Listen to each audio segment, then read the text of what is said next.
United Way recently finished its annual fundraising campaign, but many donors are not focused on a year. They have specific goals, and they want to see their giving as a long-term investment. Can United Way donations fit within a personalized philanthropic plan? How does United Way help donors be strategic in their charitable giving? We'll discuss that and more today.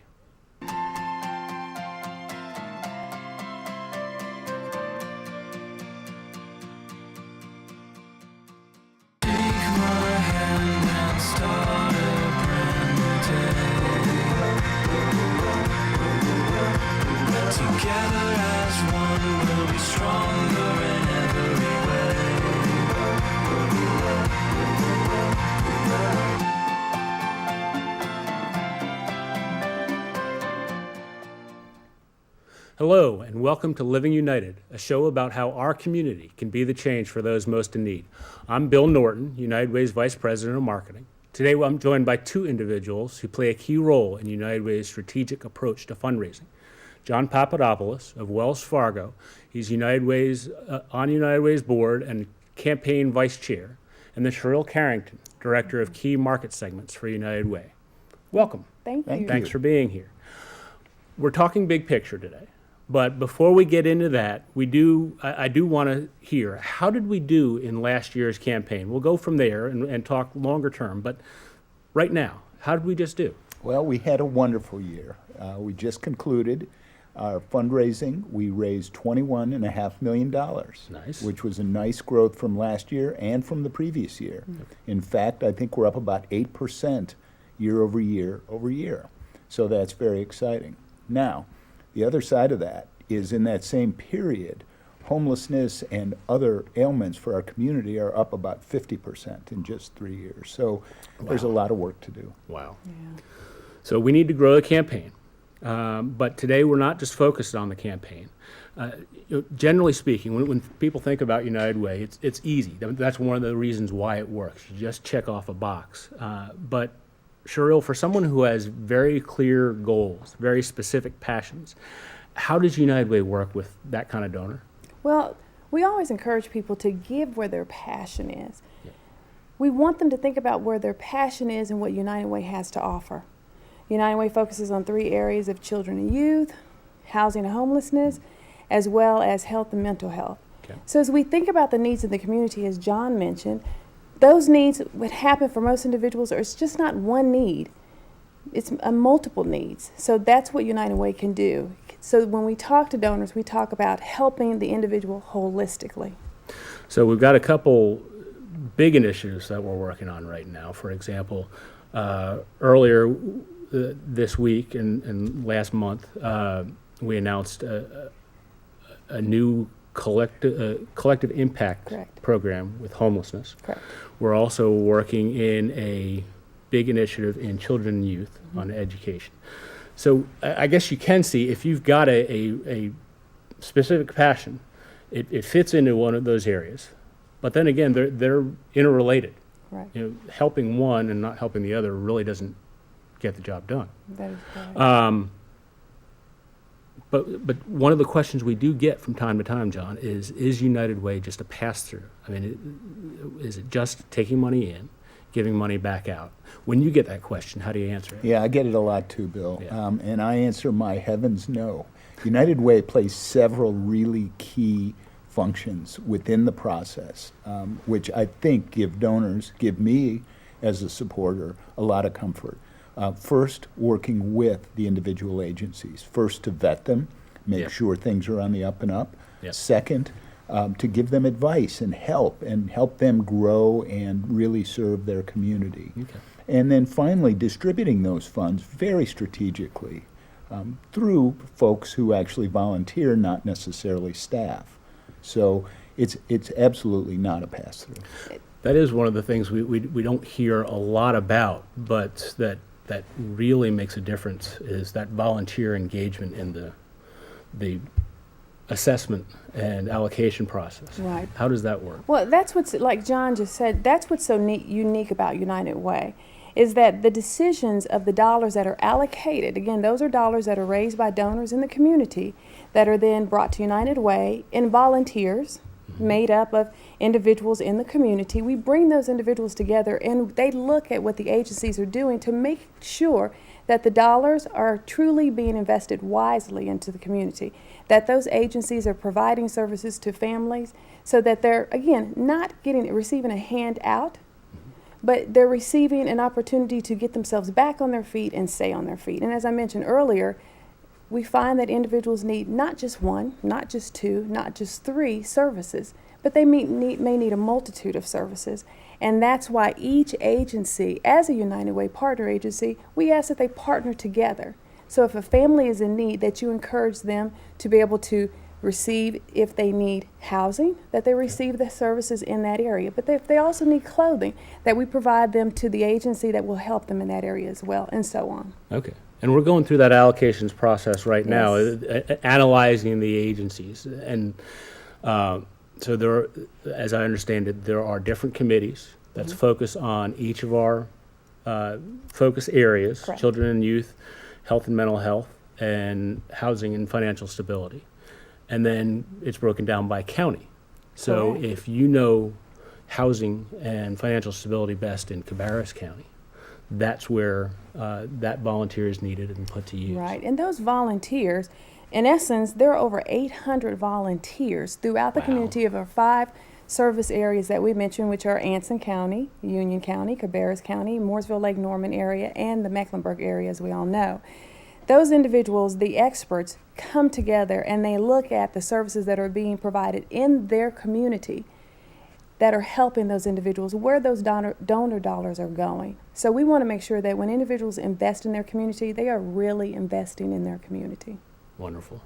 Well, I know why the two of you are passionate about this, and now we're going to cut away to a video where we interviewed a donor who was actually on one of those committees and knows a lot about what's going on. So let's cut away to him now.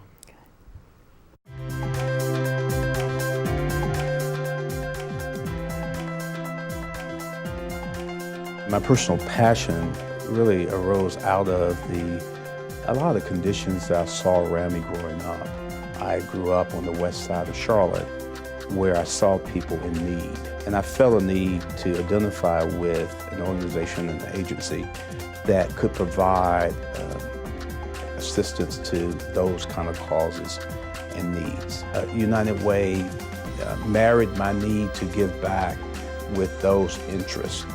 You know, I think it's important for the individuals in our community who have achieved some modicum of success to create a spirit of giving, a spirit of civic involvement by example. If you have the ability, I think it's incumbent upon you to invest in your community. And a way to invest is through civic involvement. A way to invest is through philanthropy and giving.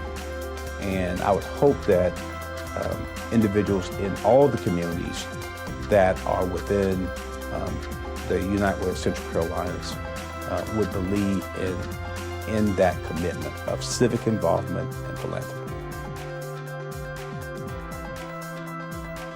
I remember reaching out to United Way and calling and saying, how can I get involved? And sure enough, United Way seized on that opportunity and put me in touch with the community investment component of United Way. It really felt that I had made the right choice because now I've not only had the ability to impact lives in health and human service arenas, I helped impact lives in my hometown of Charlotte.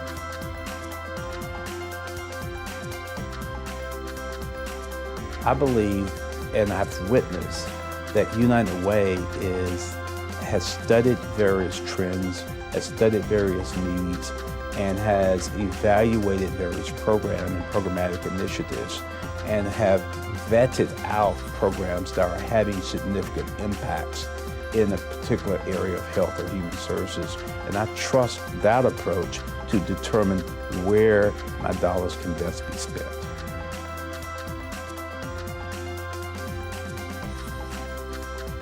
When I think about philanthropy, I think about the time that we are here on this earth is but a short period of time. And I think about how do I continue to impress upon others to help those in need? And how do I make a difference when my time on this earth is up in helping those who are truly in need? And I've identified the Legacy Society of United Way as a way that that can be achieved and accomplished. I know that I'm not going to live forever, but I do know that I have been fortunate enough in my lifetime to be able to give back. I have lived with a commitment of giving back, and I want to continue that commitment of giving back when I'm no longer on this earth. And through the Legacy Society, I'm able to plan for that and to achieve that.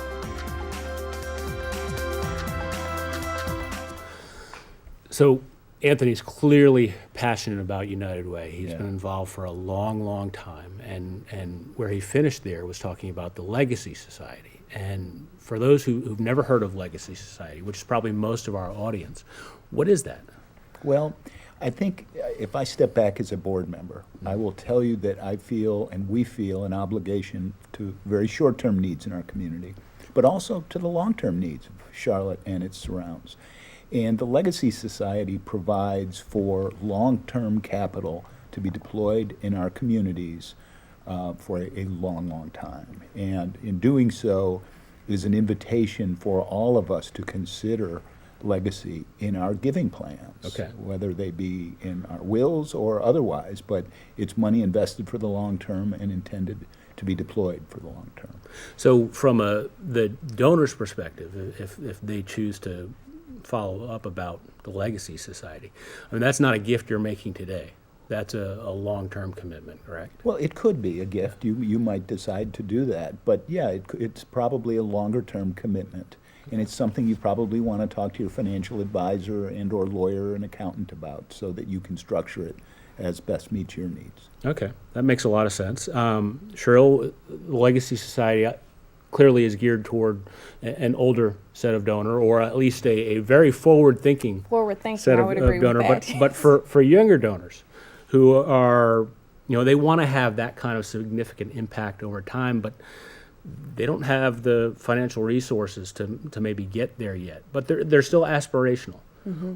How do we help them see where they can get in their giving? We have so many ways in which donors can reach benefits of several, I would say, societies that we have available to them that offers many benefits. But those societies, we have our Leadership Society and we have our Alexis de Tocqueville Society. So if you're a donor who, I want to get to the Tocqueville level, and our Alexis de Tocqueville level are donors who give $10,000 Okay. and above. Okay. So if you want to give at that level and receive those benefits, but you just can't financially do it right now, we have what's called a step-up program. Okay. So a step-up program is a 3-year program which allows you that first year to receive those benefits. First year being for Tocqueville, Okay. starting out at $5,000 the first year. The second year you would commit to $7,500. The last year, being the third year, you would commit to the $10,000. But remember, that first year you receive the benefits as a full Tocqueville donor. And then we have again our Director's Circle, which is $14,999 to $24,000. And again, that step-up program works for that level as well, which is Okay. directors. And then we have our major gift. We have wonderful major gift donors, which are $24,000 on up.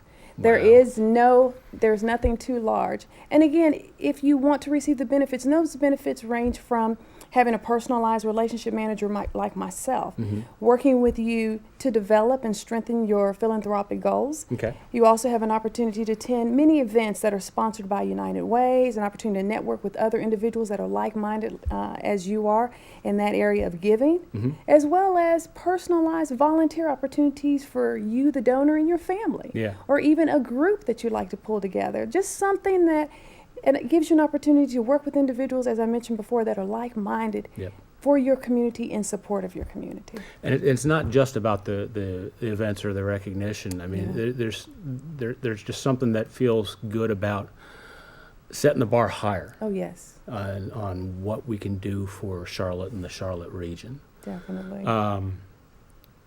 And that John, that certainly plays into what you're planning now with the regional campaign cabinet.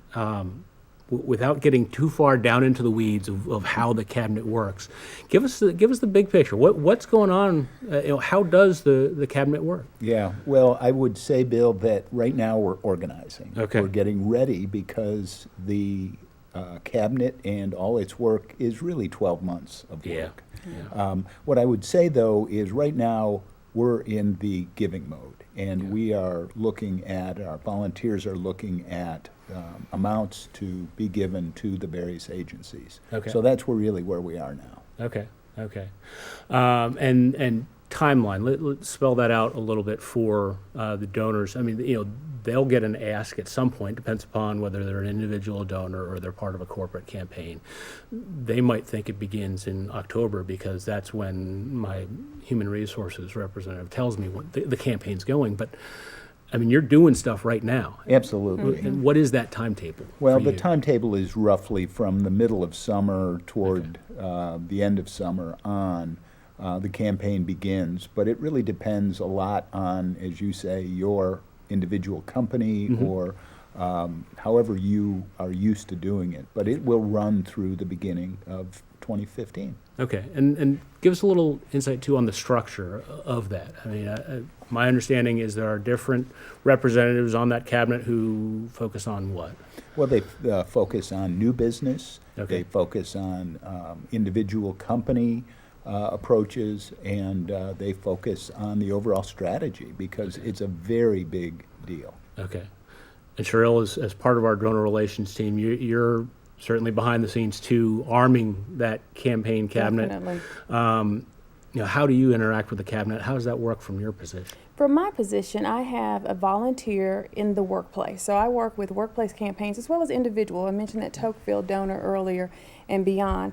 So I work with a volunteer within various companies, and we work to strategize on what the approach will be for that individualized workplace campaign. Okay. We talk about anything from meeting face-to-face with a donor or volunteer engagement or Okay. just presentations or anything that they need to make their campaign worthwhile, to make their campaign engaging, and to make everyone feel good about what we're doing. Because remember, we're doing this, as you said, for the community. Yeah. So we want to help our neighbors, families, and friends, and we don't want people to feel that they're strong-armed in doing it, because Yeah. that's not what United Way is about. Yeah. We want people to feel good about their passion, and we want them to feel good about giving, and that's what we do. Well, and you mentioned feeling good about their passion. This is the time of year where a lot of folks, I mean, from a donor's perspective, it's kind of the in-between time of year. But you mentioned volunteerism there, and that's a great way to stay engaged. Tell me a little bit about some of the things I know you've organized for various companies or individuals. We've done things like, for instance, we just had a group not too long ago who brought in, one of the companies brought in, this was an opportunity for them to do some team building Okay. with their particular division, and they wanted to engage their team on not just working with each other by networking, but how can they also give back to the community as well. So what we did is we did an on-site volunteer project where they Okay. put together 15,000 backpacks for students. Wow. It was amazing. Everyone had a good time. We did a poverty simulation with them. So Okay. not only were they able to come together as a group, feel good about what they've done, but guess what? They've also given back to the community. So they can say, we left that activity feeling good, learning more about our teammates, but also giving to maybe that child who may not have. Yeah. And doing it all in the name of United Way. Yeah. And 30-second version, what is a poverty simulation? A poverty simulation is an opportunity for someone to step in the shoes of someone who is trying to make it from day to day. It's not something that anyone wants to go through, but it allows you to see the difficulties in trying to manage your dollars. Again, the dollars that you've been awarded, whether that is just what you make on a daily basis with the family that you're trying to take care of. Okay. And it's an opportunity for them to see the struggles. And these are situations, the poverty simulation is something that we put together, not something that we designed ourselves, but we sat Okay. down with families and we said, tell us your story. Tell us what you have to go through on a daily basis. And when you go through the poverty simulation, the simulation can go anywhere from 15 minutes to even 30 minutes. Okay. We have an even larger poverty simulation where it's a lot of movement in the room and people have to try to get from place to place, just like individuals have to be able to go to the store to buy groceries or buy food or pay their bills. Yeah. But they find the difficulty in the amount that they have to work with and the family that they have to care for. It's a good, I would say it's a good engagement opportunity, and it's an eye-opening for I many highly people. recommend it, Bill. Have you done that? I have, and it's Okay. an excellent experience. What was the It's most surprising aspect for you when you did that? just how blessed we all are, Yes. and how so many of our neighbors have such needs, and the difference was and is remarkable, and it really helps you align your thinking about giving. Yeah, I mean, it's so easy to take for granted, okay, my child's sick, I'm going to bring them to the doctor. Right. Well, if you're really in hardship, you might have to choose the doctor versus the rent, That's correct. or you might not have a way to get the child to the Right. doctor. Right. Right. And one of the things when they go through that poverty simulation, we go back to talk about our United Way partner agencies. And when Okay. families find themselves in that situation, because a lot of times, as I mentioned, people don't choose to be in that situation. Yeah. But the great thing is that we have partner agencies, over 83 partner agencies, and the dollars that our donors are giving are funding those programs. You're not Okay. funding an agency, you're funding the program and the services that those individuals are receiving to be able to get back on their feet and make sure they don't find themselves back in that situation. Okay. And you know, we began the show today talking about passions, and you know, everyone's got something that they really care about from a philanthropic standpoint. But we're asking them to give to a larger umbrella because those agencies you referenced are all working together. But you know, if you volunteer, I mean, that's a great way to give big, but still narrow in on that passion. That is correct. Yeah. Many of our donors find themselves, for instance, they may say, I really want to do something for children and youth. Okay. So there's an opportunity, for instance, when you mentioned volunteering, where they could work with big brothers and big sisters and become Okay. a mentor. And a lot of times what those volunteers find is that, again, as I mentioned, that child, they have the mentor that they need, but they Yeah. also may find that maybe the family, they don't have the money to be able to give them the school supplies they need. Interesting. So they find themselves again reaching out to one of our agencies to be able to pull them. But the great thing for the volunteer, it's an eye-opener, as John mentioned. It lets them know their investment goes a lot further than just that one agency. It goes to many. And from a employer standpoint, have you experienced the team building side of that as well? I mean, because that's from the guy who's running the company, the ability to bring your employees together and rally around something that's not the daily job. That's got to be interesting. We really have. And with United Way's help, we have been able to organize many different excursions to partner agencies where groups of people will go and either learn and donate some of their time. And they're amazing. They're amazing experiences to do together. Okay. And they're fully able to give you at least a glimpse of what it's like. So earlier you mentioned the Alexis de Tocqueville Society, and we were talking about relationships. And one of the benefits, aside from knowing you're making a bigger impact, of being an Alexis de Tocqueville Society member is you have an individual relationship manager. How does that work from the donor's perspective? What is that interaction like?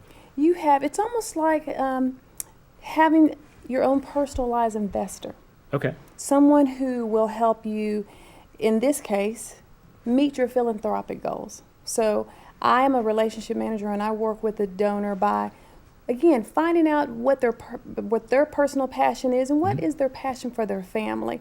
And if they have a passion in, let's say, health and mental health, Yeah. because of personal reasons, we'll talk about things in which they can engage their family in several agencies that we partner with. We also provide them information on services if they ever need those. It's so many things that come from having a personal account manager. Yeah. And it's also an opportunity for us to introduce you to other individuals that share the same passion that you may have. Okay. Interesting. From John, you're a donor. From the donor's perspective, what does that feel like to have a representative, helping you out?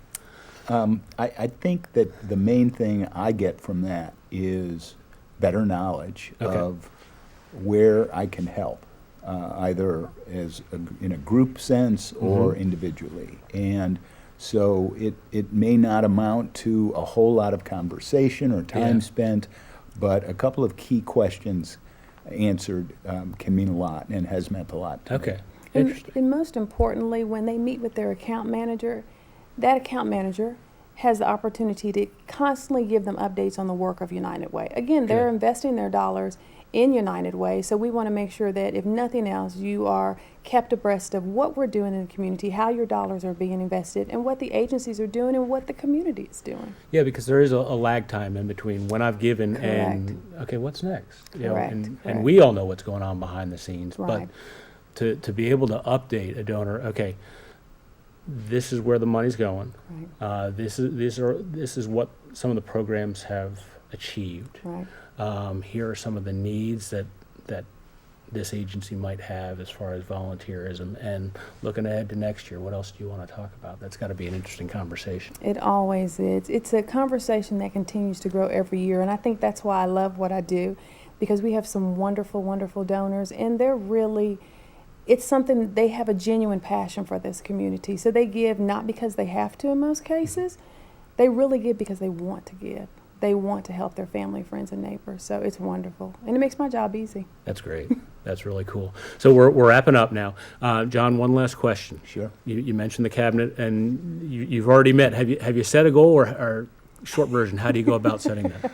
Well, we haven't set a goal yet. Okay. And I think we try to work from the bottoms up. So we do a lot of analysis, we give it a lot of thought, and we ultimately want to see some growth, Yeah. but we want to be realistic. And if you go back just a half dozen years, this community and really our economy was in such a bad way that we've had to build things back up. So Sure. we're trying to be conservative, but we want to be thoughtful as well. So more to come on that in the coming weeks and months. Okay, wonderful.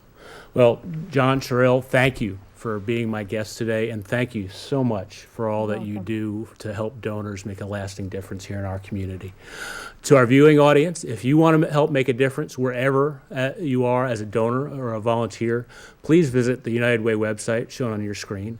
And if you're a viewer who personally needs help, please call 211. Dialing 211 24 hours a day will connect you to a referral specialist who can help you find the services such as food, housing, employment, or more that get you the help you need right away. On behalf of United Way, we thank you for living united.